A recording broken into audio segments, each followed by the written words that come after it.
고1부터 발끝까지 하지슈 뭐 이런 노래가 있는데 고1부터 고3까지 하지슈 점검을 잠깐 해보겠습니다. 문제풀이 형식으로 준비를 했으니까요. 이거는 채팅창에다가 그 정답을 1번의 정답, 2번의 정답, 3번의 정답을 한번 풀을 시간을 제가 드릴게요. 한번 이게 약간 재밌으면서도 유익한 문항이라고 제가 생각을 합니다. 그래서 이 정답을 제일 먼저 세 문제 다 맞추시는 분에게 오늘 뭐 우리가 공부한 내용도 관계가 좀 있으니까 네, 풀 수 있을 거라고 생각을 합니다. 여러분이 지금 답변을 맞추시고 있는데요. 와, 이거 정말 그 정답자가 있네요. 네, 이거 어려운 거라고 생각을 했는데 그 정답은 이겁니다. 학생부 내용이 가장 중요한 학년이 보통은 고3일 거라고 생각하는데 고1입니다. 고1이 왜 중요한지 제가 말씀을 드릴게요. 고1부터는 자소서가 없습니다, 이제. 그러니까 오로지 학생부만 대학에 제출하는 거로 이제 바뀌는 해가 고1이지 않습니까? 자소서는 내년까지만 대입에서는 존재합니다. 그래서 오히려 이제 그나마 학생부가 약하면 자소서로 보완을 할 수가 있었는데 이제는 어떻게 됐습니까? 보완을 못 합니다. 그러니까 학생부 내용이 가장 중요한 학년은 고3도 아니고 고2도 아니고 고1이다. 네, 이해되시죠? 왜 고1인지. 네, 자소서가 고1부터 없어집니다. 그리고 2번은 오늘 우리가 주구장창 제가 얘기한 겁니다. 네, 고교별로 다르다. 개인별로 다르다.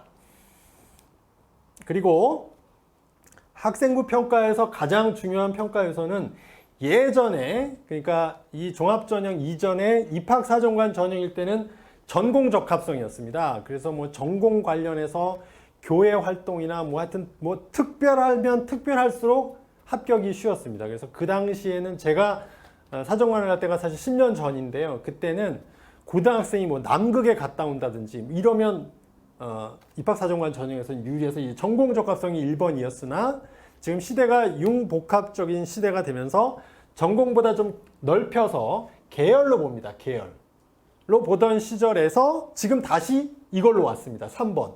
학업 역량. 야, 전공이나 계열 공부 이런 시대에 대학 와서 열심히 하면 되지. 그리고 이제는 전공한 사람이 전문가가 아니잖아요. 평생 학습해야 전문가가 됩니다. 뭐 한 분야에서 꾸준히 하는 거 오래 할 수 있는 사람이 적성이고 적합도라고 얘기하지 않습니까? 무라카미 하루키도 그런 얘기를 많이 했죠. 오래 쓸 수 있는 사람이 작가다. 뭐 이런 얘기처럼. 그래서 지금은 이걸 제일 중요시합니다. 학업 역량을 갖추고 있는가. 이 친구가 혼자서 가르쳐주지 않아도 질문도 열심히 하고 찾아서 공부할 수 있는 역량이 있는가가 지금 대학에서 내지는 인재라고 할 때 인재상에서 제일 중요시 여기하는 게 요겁니다. 그래서 정답은 자 순서대로 치면 1번, 3번, 1, 3, 3입니다. 예, 이게 정답이었습니다. 이게 정답인데 네, 정답자 있네요. 네, 쩡쩡쩡님 대단하십니다. 세 문제 다 맞추셨습니다. 이게 굉장히 어려운 나름 이제 그 함정이 많은 1번 문제도 함정이 많았는데 그래도 오늘 잘 들어주셔서 그 맞추신 분이 있어서 쩡쩡쩡님은 학원으로 전화를 하시면 저 아이스 아메리카노나 하여튼 뭐든 네, 주문을 하십시오. 뭐 술은 빼고 아마 대부분 될 겁니다. 자, 이렇게 살펴봤고요. 그리고 어쨌든 오늘 우리가 이제 외고 특집이니까 문과의 계열 선호도 이런 것도 한번 보겠습니다. 계열 적합성 학업 역량 비슷하니까. 자, 이 부분은 이제 왜 말씀을 드리냐면 이제 인문계열 이게 선호도입니다. 지금 워낙 문과가 취업이 안 돼서 뭐라고 그럽니까? 문성합니다. 이런 얘기하고 뭐 인문계 90%가 논다. 그래서 뭐 인구론이라는 얘기도 하지 않습니까? 그래서 그나마 상경계열을 나와야 취업이라도 되고 어쨌든 문과에서 뽑는 모집 인원도 제일 많은 게 경영학과 아닙니까? 왜 많이 뽑을까요? 그나마 사회에서 수요가 있으니까 뽑지 않습니까? 이과에서 공대, 전자, 화공, 기계, 전학이라고 그러죠. 거기를 많이 뽑는 거와 비슷한 맥락입니다. 가장 수요가 있으니까. 그런데 이제 상경을 제가 원투로 나눴습니다. 인기가 더 높은 쪽, 그리고 인기가 살짝 낮은 쪽은 그러면 어떻게 써야 되냐? 비슷한 스펙을 갖고 있더라도 스펙이 세면 상경 계열의 스펙인데 좀 세면 경영경제 통계를 쓰고 서울대는 가야 되겠는데 뭐 연세대학교 고려대학교는 가야겠는데 그 조금 약하다 그러면 이렇게 농경제라는 학과도 있고요. 서울대에 있고요. 식품자원경제는 고려대학교에 있고 소비자학과 서울대, 의료학과 뭐 이거 연세대 서울대 다 있고 뭐 물류 뭐 이런 데가 있죠. 다 계열로 보면 상경 계열인 겁니다. 사회 계열도 다시 1, 2로 나눌 수 있습니다. 사회 계열 중에 인기 제일 많은 것은 언론 홍보, 신방, 심리 이런 거죠. 여학생들이 굉장히 좋아하는 거 방송 쪽, 미디어 쪽, 심리 쪽, 정치 외교 그런 쪽입니다. 사회 2가 이제 URC를 비롯한 국제 계열, 뭐 자유전공 정도라고 보시면 되고, 그 아래가 이제 우리가 얘기하는 이제 인문의 정수죠. 문사철, 특히 어문 이런 쪽. 그래서 위쪽보다는 좀 약하면 아래로 이렇게 하게 된다라는 걸 대략적으로 말씀을 드립니다. 그리고 지금부터는 제가 그래서 그 학업 역량을 강화할 수 있는 팁들을 조금 설명을 좀 보여드리도록 하겠습니다. 시각화 자료로 인포그래픽으로 보시는 게 제일 정확할 것 같아요. 일단 시작은 수업입니다. 시작은 수업이고 교과서에서 시작을 하되 세특을 잘 써야 되잖아요. 세특을 조금 풍성화하고 학업 역량이 있다는 걸 잘 보여줄 수 있는 여러 가지 인포그래픽을 지금부터 보여드리겠습니다. 우선 우리가 이제 잘 활용하고 있죠. 이제 추가적으로 수업 시간 끝나고 관심 있는 분야에 대한 강연, 뭐 논문 같은 것들을 활용해서 학생부 세특에도 쓸 수 있고 그런 뭐 동아리 활동에서도 참고할 수가 있는 게 많이 있습니다. 대표적인 국내 거는 K무크가 있고요. K무크가 있고 RISS에 가면은 주제별 최신 인기 논문도 검색할 수 있습니다. 여기 인문과학 있죠. 사회과학, 공학, 자연과학, 교육학, 의학학 다 있습니다. 그래서 최신 거를 보면 뭐 최근 코로나 관련돼서 한 것들도 많이 나오고 SNS나 뭐 인공지능, 빅데이터 관련된 것들도 많이 볼 수가 있습니다. 그 다음에 요즘은 테드가 너무 흔해서 제가 알려드릴 거는 WSB라는 세계 최대 강연 기업입니다. 테드보다 훨씬 더 다양한 스피커들이 있습니다. 토픽도 다양하고요. 그런 게 있고 한국고등교육재단에서 하는 그 홈페이지도 굉장히 좋은 재단입니다. 좋은 것들이 많이 있어요. 그래서 이것도 알려드리고 강연 논문 말고 이제 지금은 사색도 중요하지만 또 검색도 중요한 시대가 되지 않았습니까? 검색. 잘 찾는 거 이거 굉장히 중요한 시대가 됐습니다.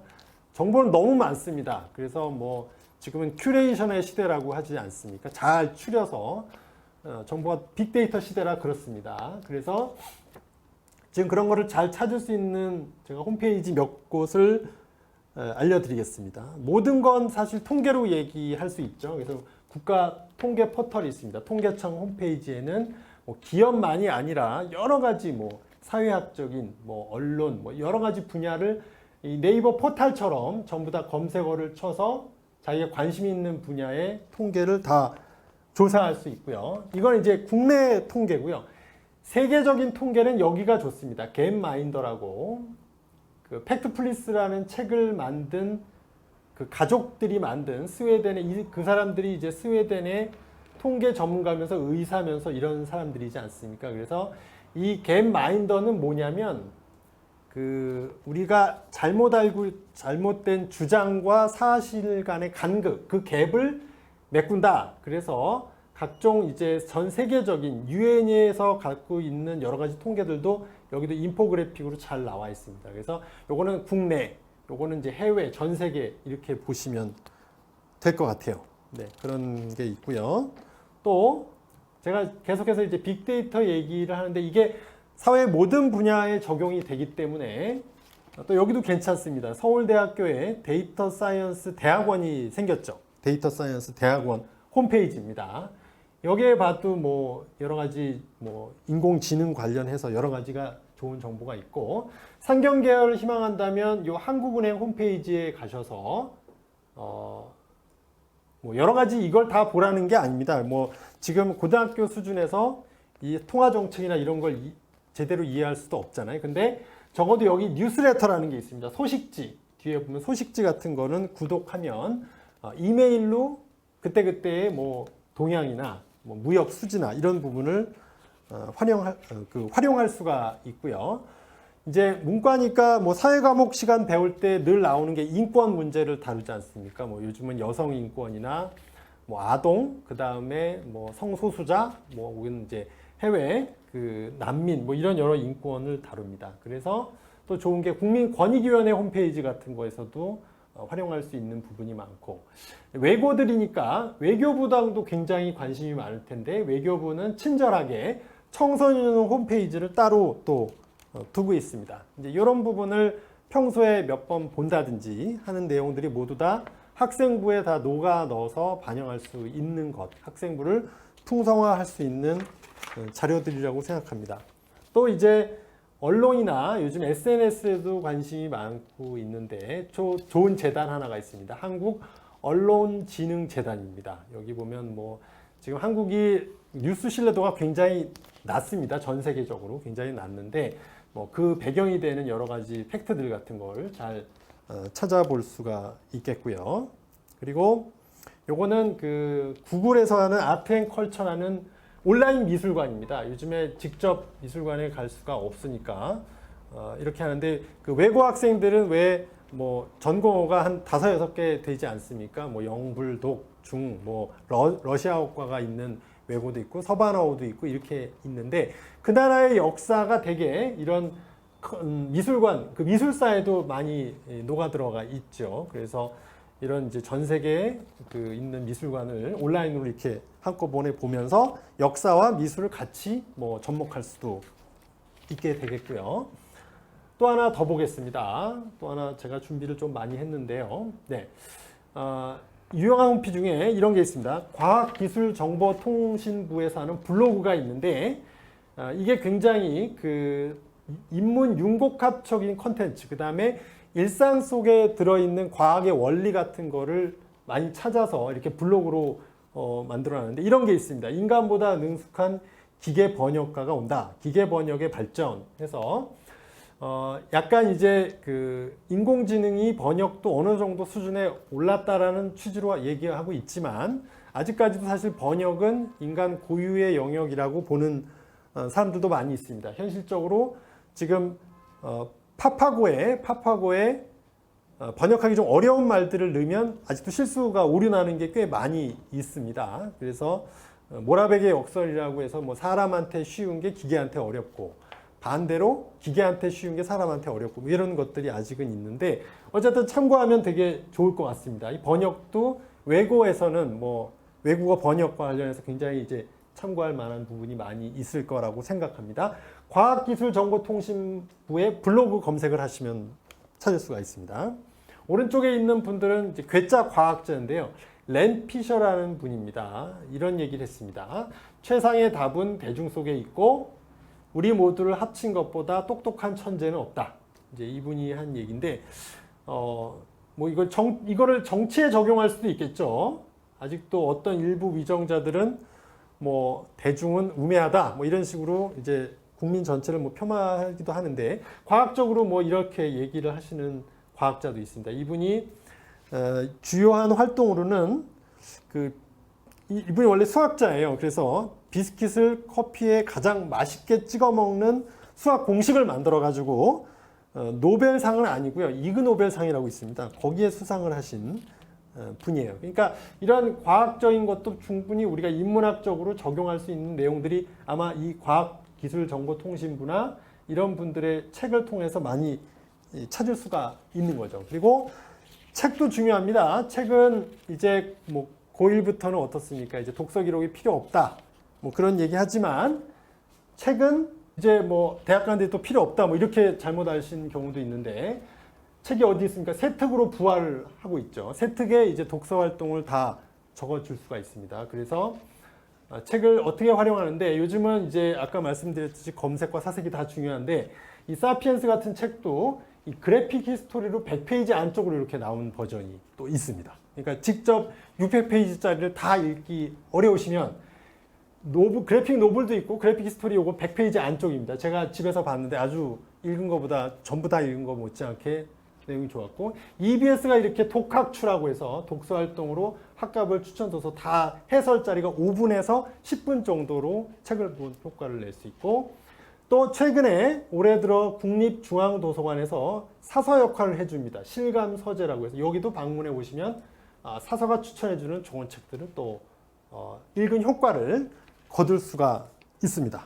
자, 그래서 제가 유용한 학생부를 풍성화하는 전략들까지 말씀을 드렸고, 네, 끝으로 이제 지금 현재 고1, 2 다니고 있는 학교에서 내신도 생각 같지 않고 수능도 모의고사를 몇 번 봤는데 외고생이라고 해서 1등급도 영어도 1등급이 안 뜨고 국어, 영어, 국어, 수학 합치면 막 수학은 이제 보통 이제 약한 학생들이 보통 외고에 많이들 가니까 그래서 이제 힘들어하는 경우가 많습니다. 그래서 그런 경우에 저는 우리 이제 학생들의 고교 시절이라는 것이 실력도 키우지만 저는 마음을 키우는 시기라고 생각을 합니다. 그런 부분을 해서 마음을 커져도 문제가 해결되는 부분이 있기 때문에 제 반 명함이 요겁니다. 저는 입시 컨설턴트라고 안 해놓고 이렇게 마음을 채굴하는 사람이다.